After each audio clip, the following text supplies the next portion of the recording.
These factors are the main causes of the apparent drop in the earnings by tea farmers this year.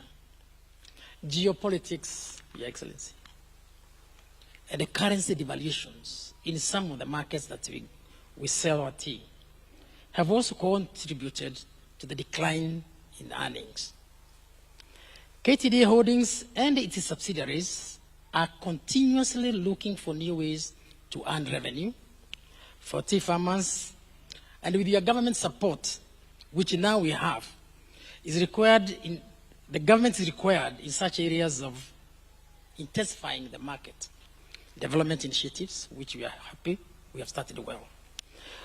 This year, we might, by the end of next year, try to hold an international conference on tea so that we can attract the buyers to focus on us.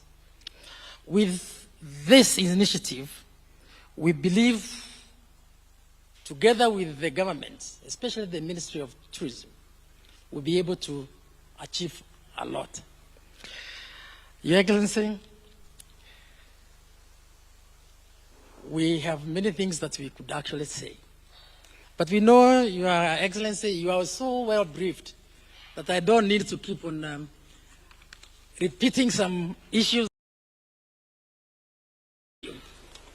Let me therefore end by saying thank you very much.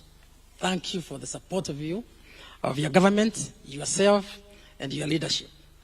But I want to assure you, we shall remain focused in the next 2 years to the level that the impact of our leadership will be felt. Thank you.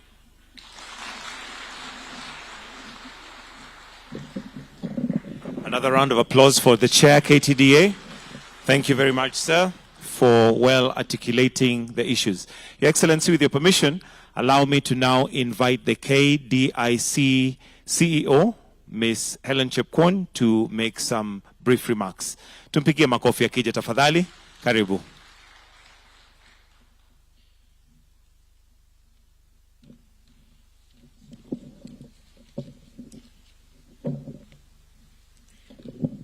Your Excellency, the President of the Republic of Kenya, our CS Agriculture, PS Agriculture, it is a great honor and privilege to address you today on behalf of KDIC as an institution mandated to protect depositors and promote public confidence in Kenya's financial system. KDIC remains steadfast in its commitment to that. Our core mandate is providing deposit insurance to protect depositors against loss of their savings in the event of a bank failure.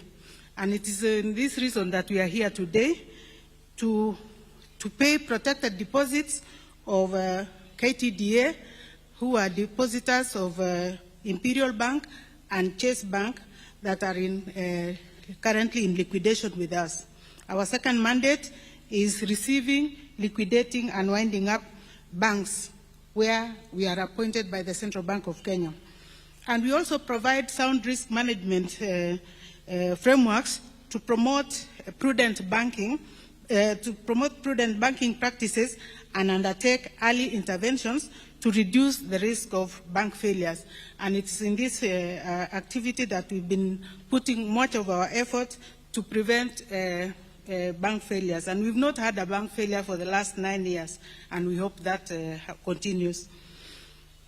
And today, we are here to hand over a check to KTDA for Kenya shillings 2.6 billion, Your Excellency, funds that will go a long way in compensating farmers, the 591,000 farmers who lost their savings following the collapse of Imperial Bank and Chase Bank that are in liquidation.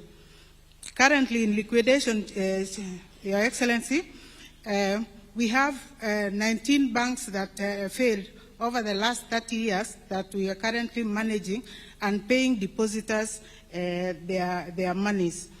As we are aware, a stable financial system is the backbone of any thriving economy. And KDIC, as part of the financial safety net players, are focused in enhancing this stability. And since its establishment in 1989 as a department of the Central Bank of Kenya, KDIC has handled 28 institutions and successfully wound up 9 of them, and we are currently winding up 3 more. Therefore, we'll be left with about 16 banks in liquidation. Your Excellency, KDIC remains committed to strengthening this financial sector stability and contribute and enhance our risk surveillance frameworks and expand public awareness of deposit insurance in the country. Because when the public is aware that their funds are protected by KDIC, then they are comfortable to put their money in the banking system. We thank you, Your Excellency, for your continued support and leadership. Together, we will build a more inclusive, resilient, and prosperous financial future for all. Thank you very much.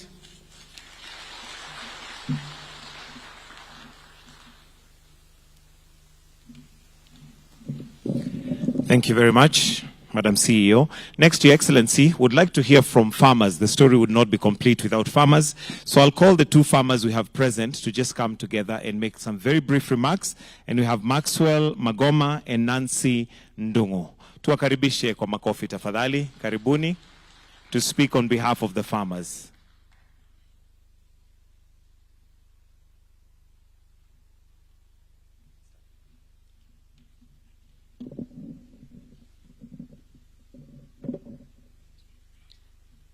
Good afternoon and all protocols observed.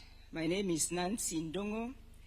I am a tea farmer from a factory called Doti Tea Factory from Murang'a County. And I stand here in front of you to, first of all, thank you, Your Excellency, for your support to the tea farmer. So far, we have come because you have been available to support us when your support is needed. We also want to thank you for facilitating the recovery of farmers' money that was deposited in corrupt banks. We are also very grateful for the fertilizer subsidy that you have continued to give every year. And we are really, really grateful, and on behalf of the farmers, I want to say thank you. Recently, the recent facility to finance factory equipment modernization program, which the factories are now uptaking so that we are able to modernize our factories and to facilitate efficiency. This will go a long way in improving production at the factory level. And also we will become more efficient in how we process our teas, and that will save money for the farmer. I would not have finished if I didn't appeal to you to help us, the farmers, because we are the people who support the local roads. The local roads that we use at the factory level, it is financed by the money coming from the farmer. So if we are supported in that area, then the farmer will benefit in that facility. And therefore, thank you very much for this far you have supported us.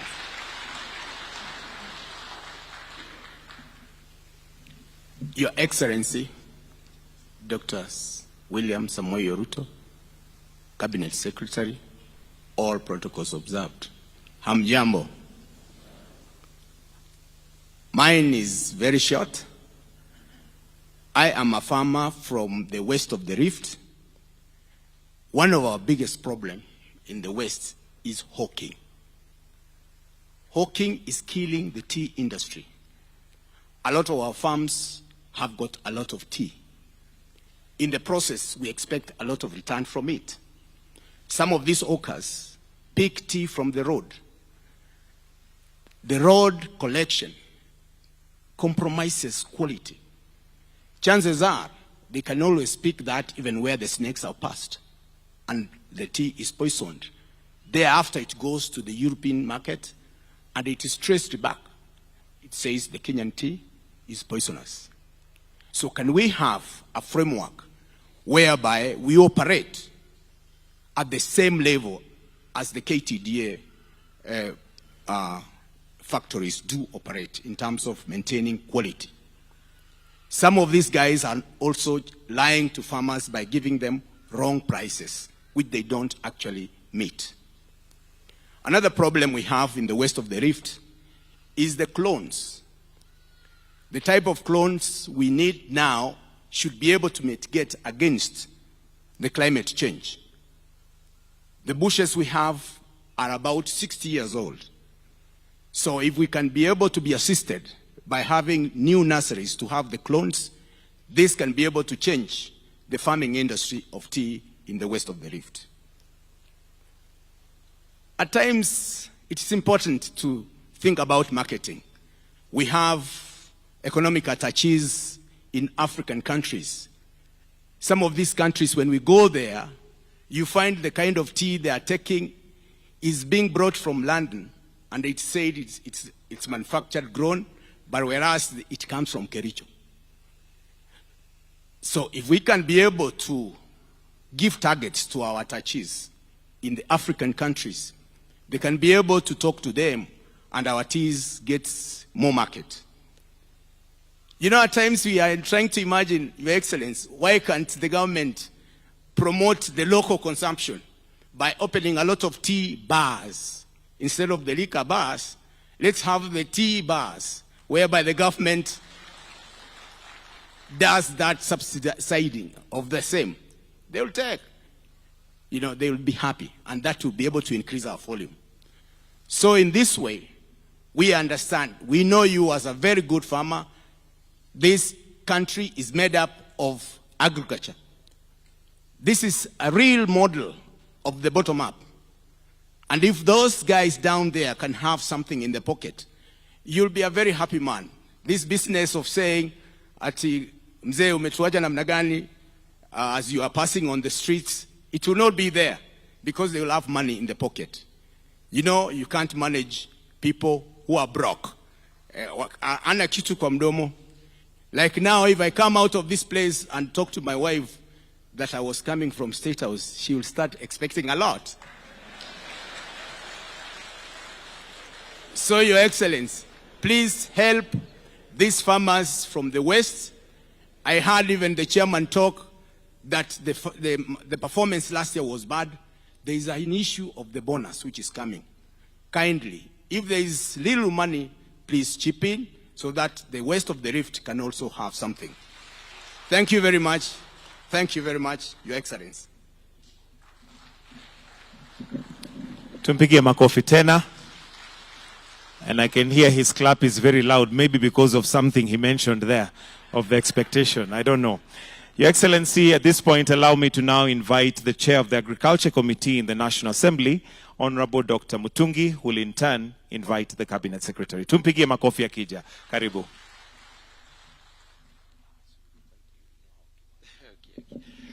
Thank you very much, Your Excellency.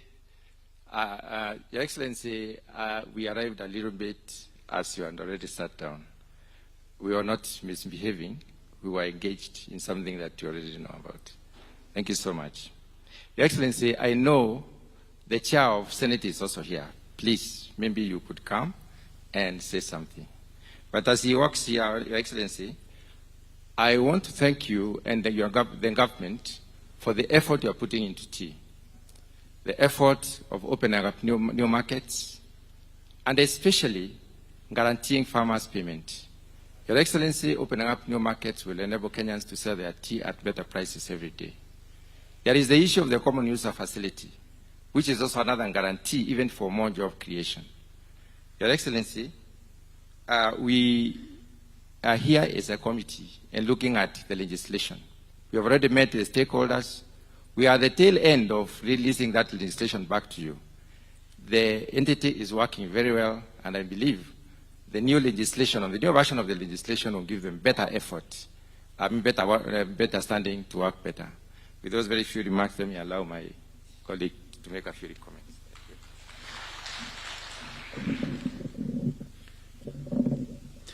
Asante Mheshimiwa Rais, Waziri wa Kilimo, Katibu katika wizara, viongozi katika halmashauri ya majani chai, na Wakenya wanavyotufuata katika pembe mbalimbali za nchi ya Kenya. Mheshimiwa Rais, kwa heshima, Ningependa kukushukuru kwa kutukaribisha hapa katika makazi yako na ofisi yako rasmi, sisi kama viongozi wa jumba la kitaifa na Senate, ili tuweze kujihusisha na maendeleo ambayo unawafanyia watu wa nchi ya Kenya. Kwa kifupi, Mheshimiwa Rais, tulipata mwito wako. Waswahili husema haukatai mwito, unakataa uiti wacho. Lakini tumekubali Mheshimiwa Rais, kile ulitotuichia ni jambo la kujenga wananchi wa Kenya. Kamati ya ukulima, uchumi, samawati na mifugo, Mheshimiwa Spika, tulipata arafa jana jioni kwamba wageni wakulima wachapakazi watakuwa na kutembelea leo. Ningependa kwa heshima hiyo, wamesafiri kutoka pembe mbalimbali za nchi ya Kenya. Ningependa kuwatambua tu kwa majina, utakuwa unanyosha mkono. Nchi ya Kenya ijue kwamba jumba la Senate na jumba la kitaifa vile vile sisi ni wakulima, na mkulima kwanza, na hatumwachi mkulima yeyote nyuma, tunasonga mbele. Ningeanza na Mheshimiwa Profesa Tom Ojenda, mwanakamati wa uchumi samawati. Mheshimiwa Alexander Mundigi yuko katika maeneo yako hapa Mheshimiwa Spika, lakini katika shughuli za kazi. Tuko na Mheshimiwa Ezena yuko hapa seneta. Tuko na Mheshimiwa Geoffrey Odanga, mbunge kutoka Busia. Mheshimiwa David Kiplagat yuko hapa, asante. Mheshimiwa Justice Kemia yuko hapa, asante. Mheshimiwa Yusuf Farah yuko hapa. Mheshimiwa Jared Okelo, asante. Leo asubuhi amekuwa na kutetea vikali katika televisheni ya Citizen TV. Tumpigie makofi Mheshimiwa Okelo. Tuko na Mheshimiwa Brighton Yegon, kiranja wa timu ya basketball, asante, yuko hapa. Mheshimiwa Mwenyekiti Mutunga yuko hapa. Mheshimiwa mimi mwenyewe mwenyekiti katika Senate, niko na Mheshimiwa Mburu Aburi yuko hapa. Tuko na Bichege, asante sana, binti wa nguvu yuko pia nasi, na tuko na Kagome, mwanaharakati wa majani chai katika nchi ya Kenya, yuko pamoja nasi. Mheshimiwa Rais, wakulima wamesema pembejeo inafika. Mheshimiwa Rais, Mungu amekubali, kuna mvua. Mheshimiwa Rais, nimeona idadi ama takwimu ya wachapakazi ambao wananufaika na tija ya ukulima wa majani chai zaidi ya 1,600. Hii ni ishara kwamba Mheshimiwa, pesa unazoleta leo bilioni 2.7 zitaweka matumaini katika maisha ya wachapakazi, katika maisha ya watu wa Kenya. Sisi ni kukuhakikishia Mheshimiwa Rais, kama jumba la Senate na jumba la kitaifa, tutatunga sheria kutetea mkulima na kutetea mwanabiashara na kutetea serikali yako ili tufanye maendeleo. Vile vile majumba yetu tutatia msasa serikali ya kitaifa na serikali ya mashinani kuhakikisha kwamba uchumi ama ushuru wa Kenya wanavotoa kule mashinani watu waweze kuwajibika, ili wasikunyoshe vidole ama kukulaumu, kwa sababu Waswahili husema tenda wema nenda zako. Kwa heshima hiyo Mheshimiwa Spika, leo sio siku yangu, leo ni siku ya wakulima. Pesa zilikuwa zimezama, sasa zimeyuka, ziko juu. Wanaomba tu leo wabebe kitita chao na warudi nyumbani. Sisi tutawafuata na tuburudike nao. Chai mkulima kwanza, hatumwachi mkulima nyuma. Asante sana na Mungu awalinde.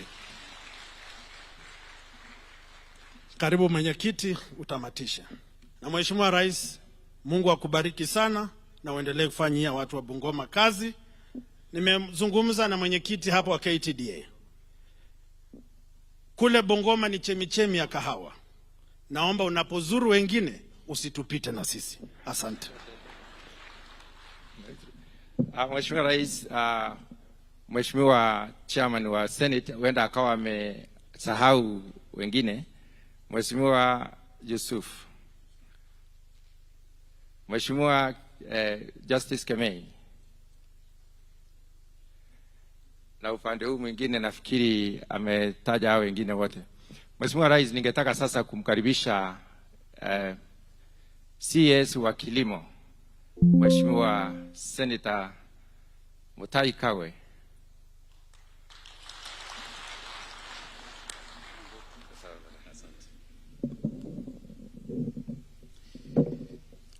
Your Excellency, President William Samoei Ruto, in the interest of time, allow me to ride on established protocols. Your Excellency, today is a very important day.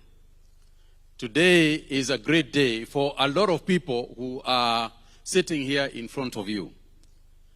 And today, somebody is going to put some money in their pockets. And you know, Your Excellency, when you gave me this position, you told me that the responsibility that you have given me is to ensure that farmers put money in their pockets. That's the job. Hiyo ndio kazi mimi ulinipatia.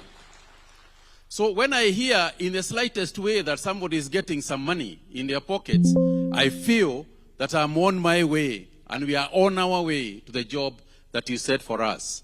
From the outset, Your Excellency, let me start by thanking the committees of Parliament who are here with us, specifically the chairs, because we have worked very closely with Parliament in the processes, not just in this particular process, but in revitalizing agriculture as a whole. When it came to the budget period, we worked very closely to ensure that farmers are supported. You will recall, Your Excellency, that we decided that packaging material for tea packers was going to be zero rated. There will be no tax on packaging material so that our farmers can be able to add value and create jobs for our youth. And it is in a manner of speaking, it is what we want to do to digitize and bring youth into agriculture.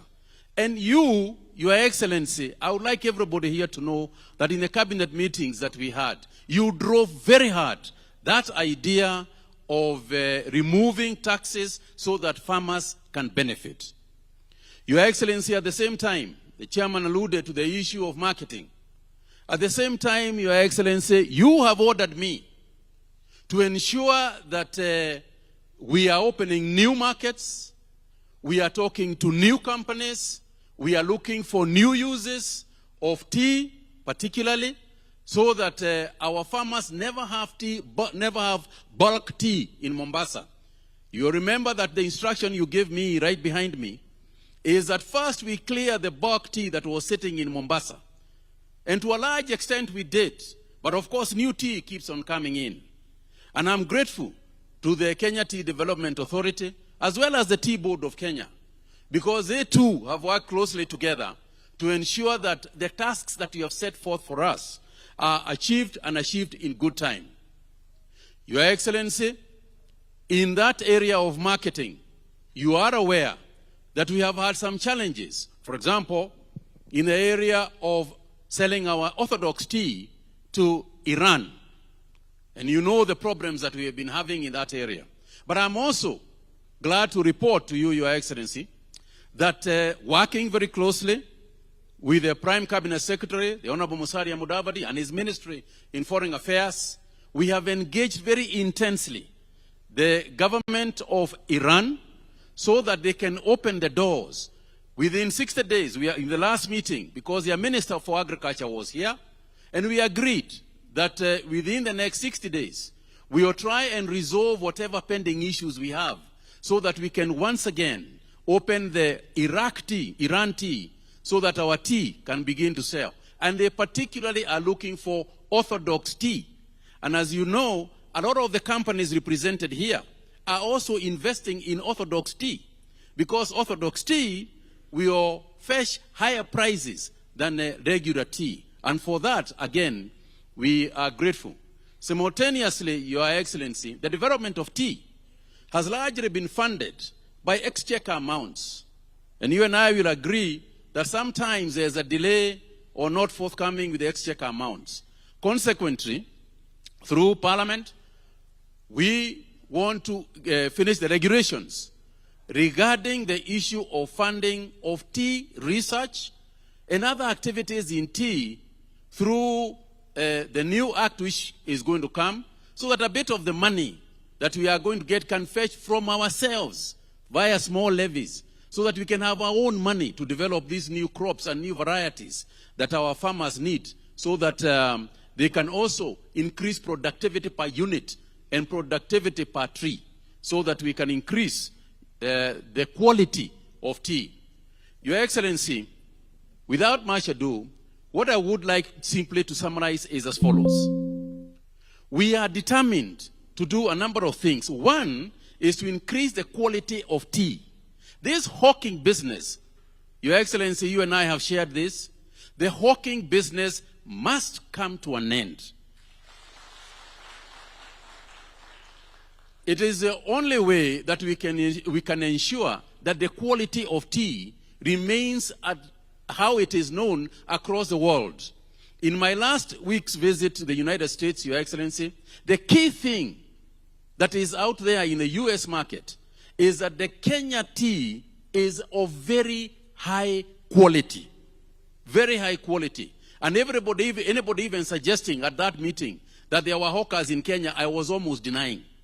Because that would threaten the image that we have of good quality Kenya tea. So we intend to stop completely any hawking of tea. Secondly, the picking of tea. In my various visits across the various tea factories that are represented here, we have confirmed that we will go no more than 2 birds, 2 leaves and a bird, 2 leaves and a bird, 2 leaves and a bird. And we have agreed, although we have been to some places and seen almost a branch, but that's a story that we want to finish. So, Your Excellency, today as we congratulate the people who are going to receive the money, and thank you very much to everybody who got involved in this process, we want to thank you also for the continued support. You know, Your Excellency, my job is easily discounted by half in terms of difficulty, because you were the minister for agriculture. So every time I try to tell you a story, you just look at me and tell you, Mutai, hiyo kazi nimefanya miaka mingi sana. So we know that we are well represented in the Ministry of Agriculture. The President himself was the Minister for Agriculture. What else would he be asking? What else would he ask for? So allow me therefore, ni waulize sisi nyote, tusimame, tukaribishe Mheshimiwa Rais, ndio amzungumzie. Makofi tafadhali.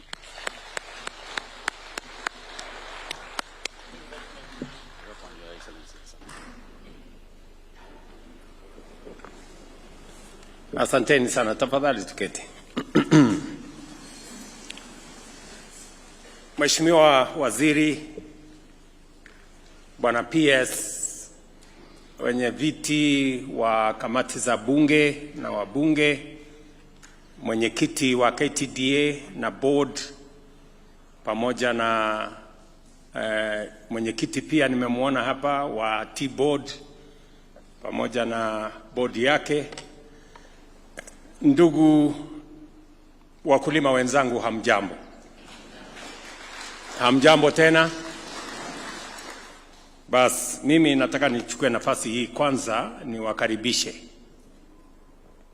Karibuni sana katika mkutano huu, mkiwa ni viongozi wa kampuni za KTDA kutoka sehemu mbalimbali, na mkiwa pia wakulima. Karibuni sana. Nimepata nafasi mzuri wakati tulipanga na wizara kuhusu mambo yanayohusu mambo yenu ya KTDA, and especially on the subject of what happened to Chase Bank and Imperial Bank. And I'm very happy that today we are having this meeting so that we can share positive outcomes on what we always have wanted to do. Mimi nataka pia nichukue nafasi hii niwapongeze kama wakulima. Sehemu kubwa ya uchumi ya Kenya inachangiwa na kilimo. pesa nyingi ambazo tunapata kutoka nje ya Kenya, foreign exchange, inatoka kutokana na mazao ya wakulima, na sehemu kiasi kikubwa inatoka kwa kilimo ya chai. Mimi nasema pongezi na nasema asante sana. Nimewasikiza kwa makini wale wote mliosema kwa niaba ya wakulima. Nimesikia mama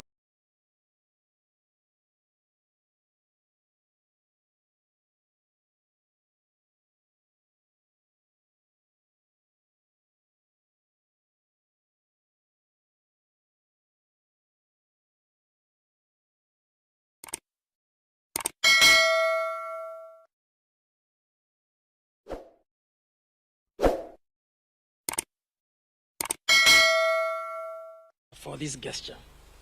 It will unlock a lot of value in their factories. We are grateful because of intergovernmental engagement.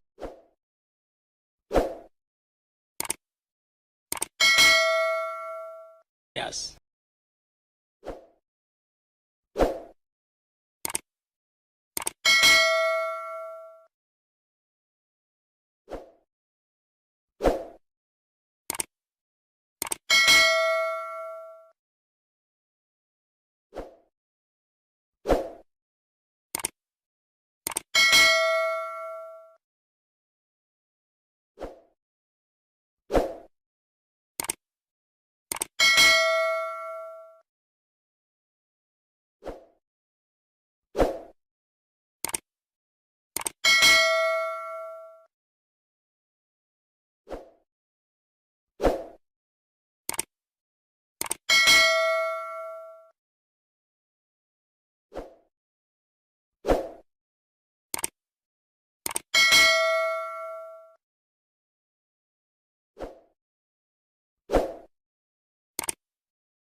Provoke us to action when we see the wrong.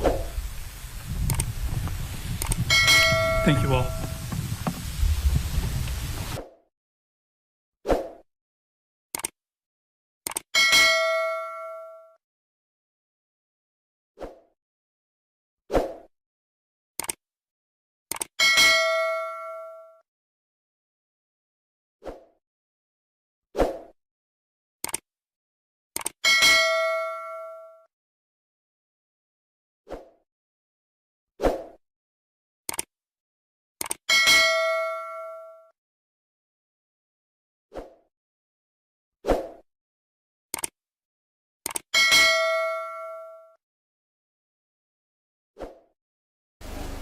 Mnanielewa?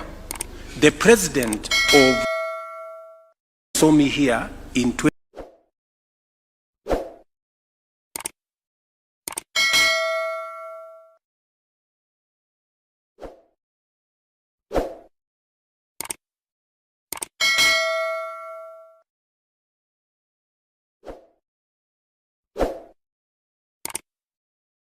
kwa sababu nyinyi pia ni wananchi wa taifa letu la Kenya.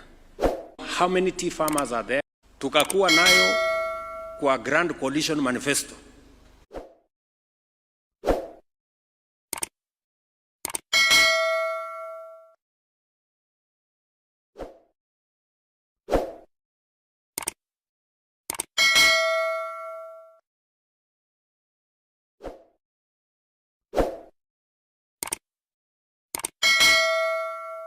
Kwa sababu nyinyi pia ni wananchi wa taifa letu la Kenya, na kama wananchi ni vizuri niwaeleze mambo yanayohusikana na nchi yenu ambayo ni nchi yetu,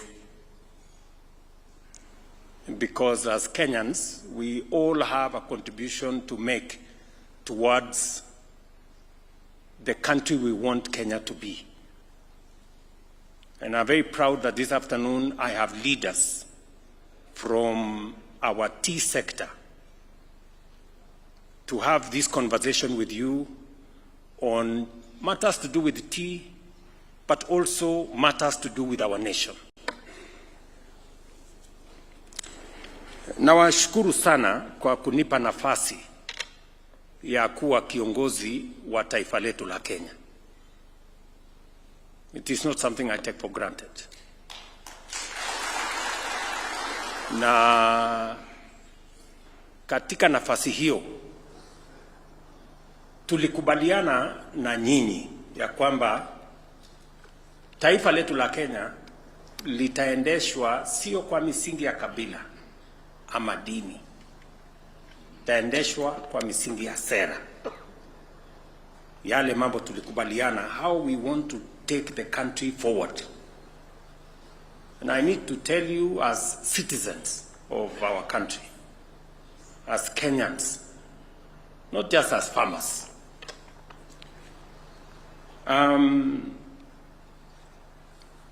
farming, as you all know, contributes close to 50% to our GDP.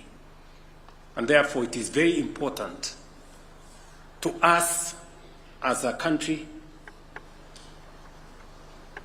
to us as government, that farming is given the attention that it deserves. When we went into the last election, we had come from a difficult moment of COVID and difficult situation, geopolitics, Ukraine and all the other things that were happening. And we all know that we were in a very difficult place. Especially, our economy was in a very difficult place. In fact, it was expected that there will be 6 countries in Africa that will default in their foreign financial obligations. And one of them was Kenya.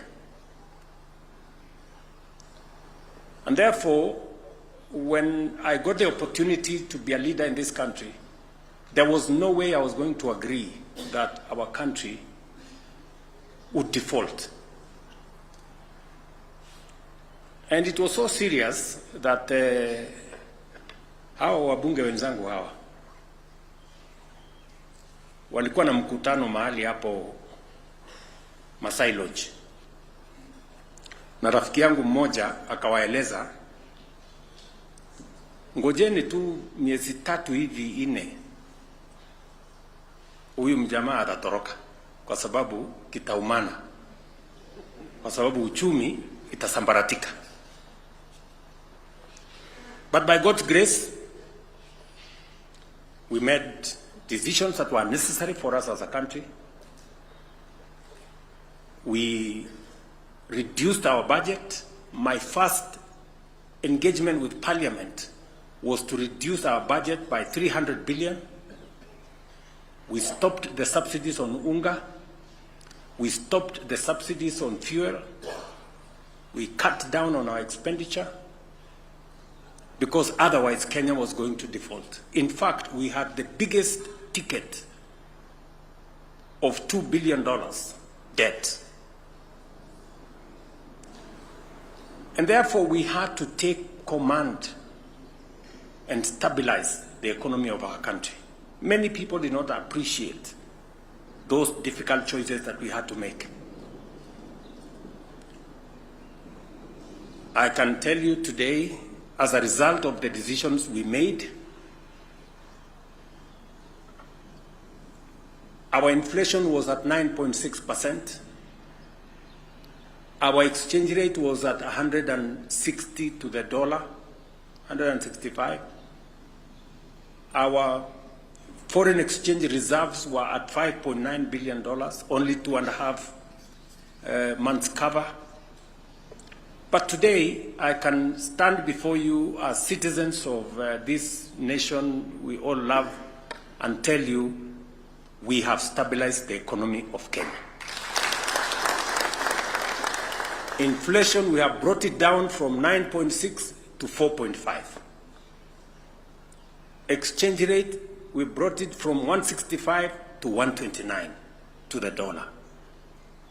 Our foreign exchange reserves are now up from 5.7 to $11.8 billion, the highest in the history of Kenya.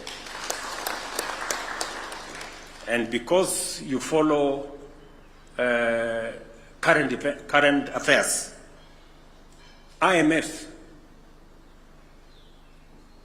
2 months ago released a report that said Kenya has now overtaken Ethiopia, has overtaken Angola.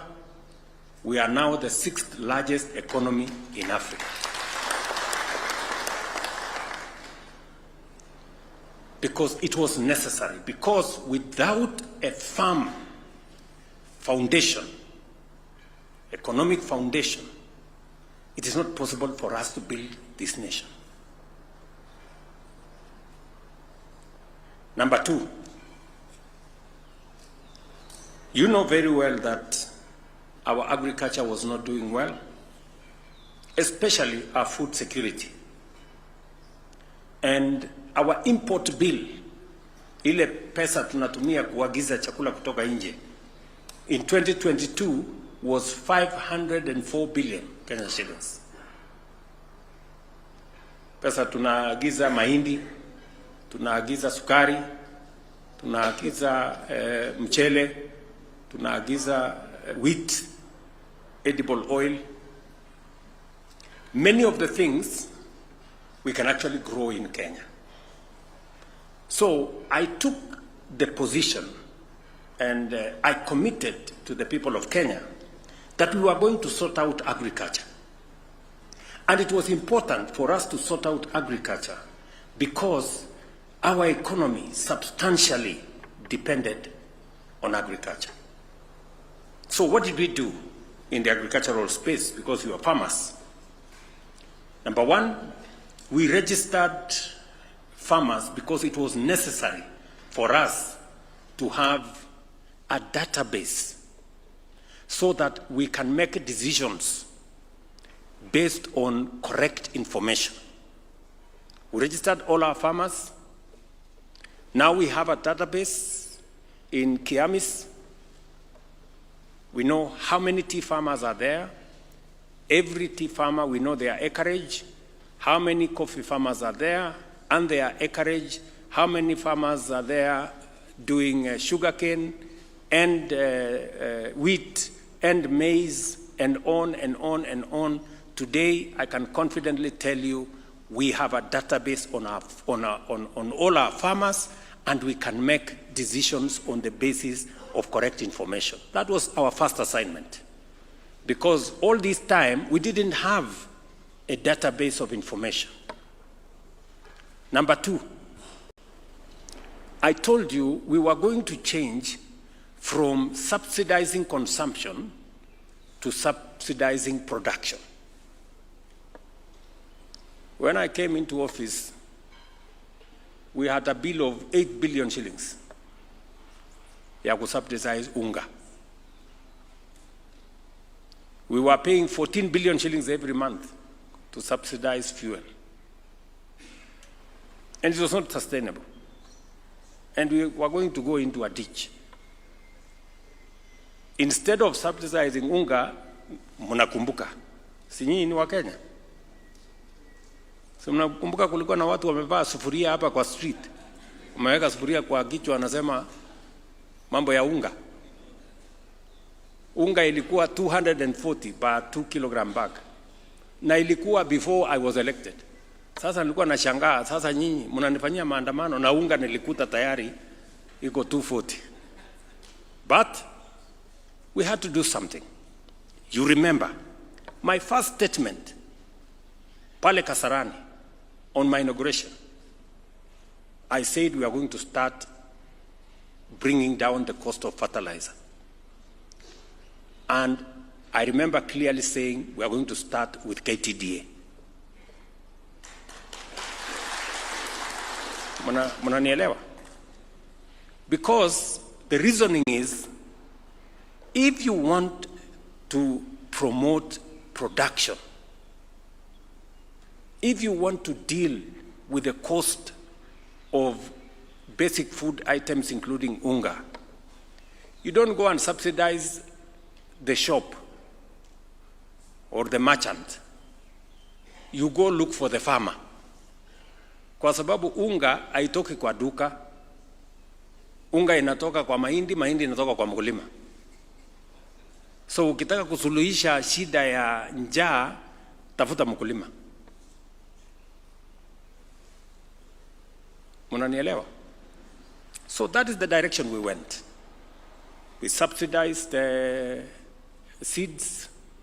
I was having a conversation with my waziri here. We still owe money to Kenya Seed because they are subsidizing our production of seeds. We have subsidized fertilizer. You all know as farmers, fertilizer was being sold for anywhere between 5,000 to 7,000. We have now stabilized that price. We brought it down to 3,500. We have now brought it down to 2,500. I must commend KTDA because they have been faithful. You know I owe them some money, but I'm going to sort it out. Chairman hapo Kirundi amesema kuna pesa kidogo kidogo, tutafanya mahesabu. Bora tumesort out wakulima kwanza waendelee na kilimo, mimi na nyinyi tutafanya hesabu. So number 3, the third thing we had to do kwa hii sekta ya kilimo ni kufukuza wakora, cartel, brokers. Walikuwa wamejazana everywhere. Kwa kahawa tulikuwa na cartel ajabu. Mtu mmoja ako na leseni, yeye ni farmer, ako na leseni ya brokerage, ako na leseni ya mila, na yeye ndiye ananunua kahawa hapa Nairobi Coffee Exchange. Mtu mmoja. So anahangaisha wale watu wengine hapa katikati. When it is convenient, he is a farmer. When it is convenient, he is a broker. We have changed the licensing regime. Now you can only have one license, so that we streamline that space. Pale kwa sukari, mnajua what was happening in the sugar. Kulikuwa na wajeuri huko wamejazana. Wao ndio wana decide tujui nani atafanya nini, nani atafanya nini. Watu wa kiburi mingi. Mpaka nikafika Kakamega nikawaangalia, nikawaambia mambo ni matatu, muamue. Ama hamkusikia niliwaambia mambo ni matatu. Mjue vile mtafanya. So we have gotten rid of cartels, brokers, and people who undermine the sweat of farmers. And number 4, we are now beginning to explore new markets. That's the commitment I made. I told you we were going to drive the agricultural sector because I have been minister using correct information. We're going to subsidize inputs. We're going to make sure that we get rid of brokers and all the other characters in between. And we are going to look for markets for our produce. Today, I can confidently tell you that we have registered 6.5 million farmers in our database. We have distributed 21 million bags of 50 kilogram of fertilizer, and we know how many to which farmer. Our productivity, sugarcane, in 2022, we produced 495,000 metric tons. Last year, that has gone up to 815 tons of sugar. Coffee was selling at 60 shillings. I know some of you may be coffee farmers as well. Today, coffee in Kenya is selling between 100 shillings and 140.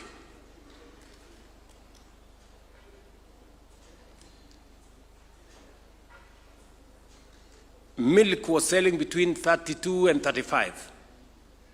Today, milk is selling between 45 and 50, and we are still tightening the screws around there.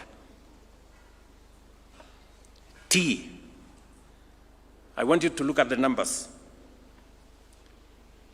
Our total sales of tea in 2022 was 138 billion.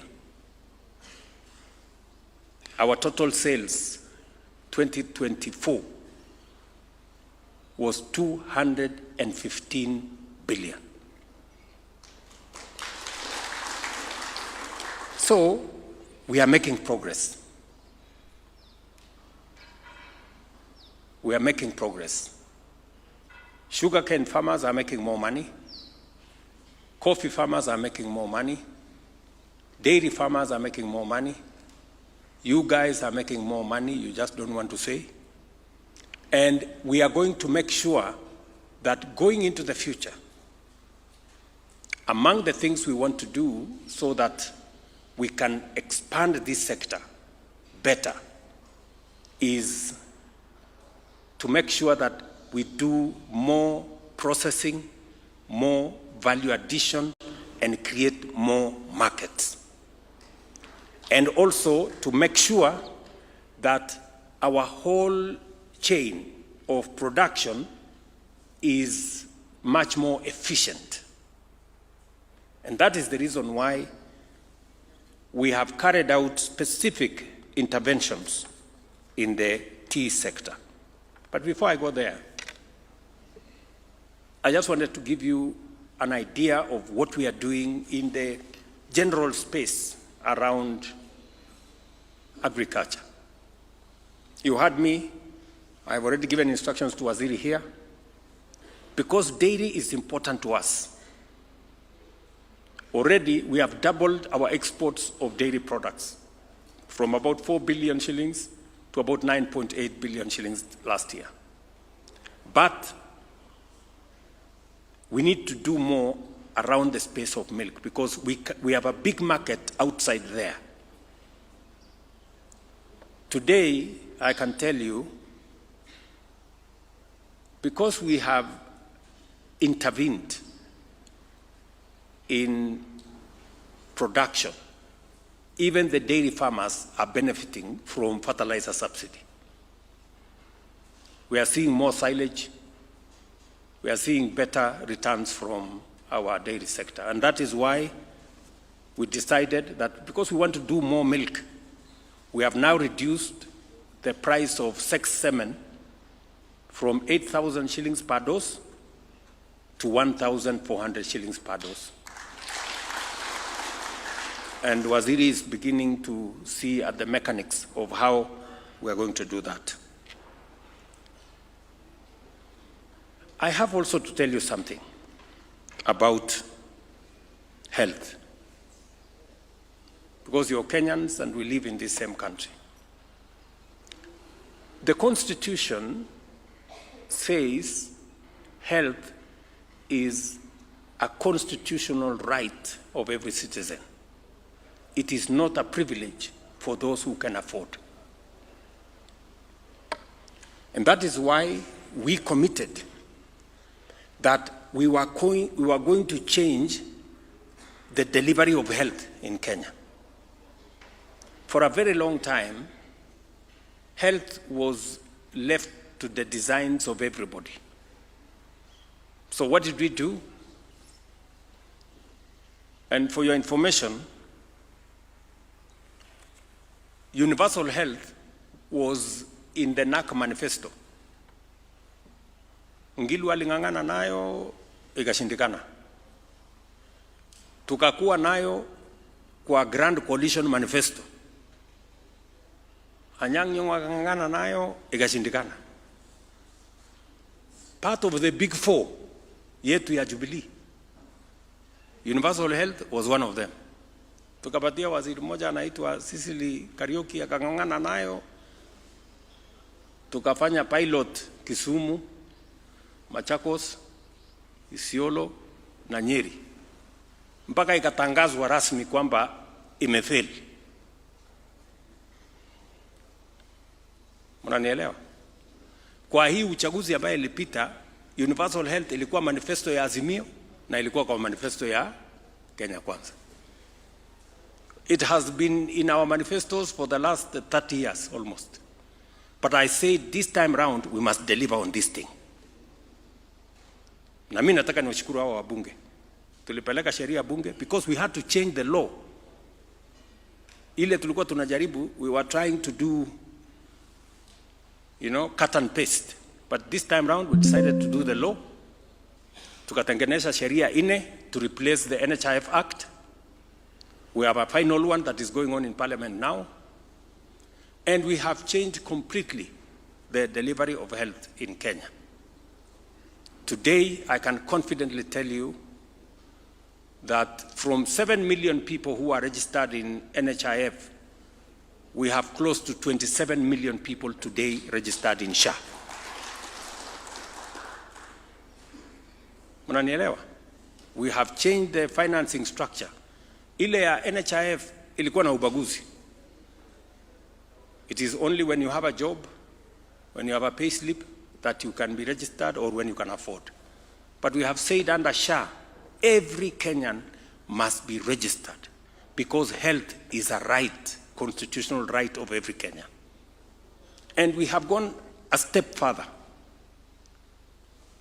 We have appropriated 21 billion shillings to make sure that every citizen who goes to hospital, kwa health center, kwa dispensary, kwa level 4, pale kwa sub-county, watatibiwa, watapatiwa dawa, hata kama ni sindano kudungwa, na aende nyumbani bila ya kuitishwa pesa yoyote. Mnanisikia? That is the position as I talk to you today. Na tumekubaliana na counties kwa sababu bado kuna counties hospitali zinacharge wananchi. It is criminal for anybody to charge citizens for a service already paid for by the government of Kenya. So, and I want KTDA, because you have members who are farmers. We need you to work with us so that we can help you support your farmers. Tumeelewana? Ile contribution structure ya zamani ya NHIF ilikuwa mama mboga na wale watu wa chini huko shilingi 500. Mimi na hawa wabunge 1,700. Sasa wewe hata kama hesabu ni ngumu, ule mtu mama mboga mapato yake ya mwezi ni shilingi 5,000. Analipa 500. Kwa hesabu wana chairman, what percentage is that? 500 kwa 5,000? 10%. Si ndio? Mimi na hawa wadosi hawa tunalipa 1,700. Mimi napata mshahara 1,000,000, hawa napata 800 hapo. Percentage yetu ni 0.01%. Iko fairness hapo, iko fairness hapo. Ati mtu wa chini analipa 10%. Sisi wadosi tunalipa 0.0%. Ndio nikasema hii ubaguzi jameni tuachane naye. Let us have equity. Let us have fairness. Kwa hii SHA sasa tumesema kila mtu alipe 2.75%. Mama mboga atoke 10%,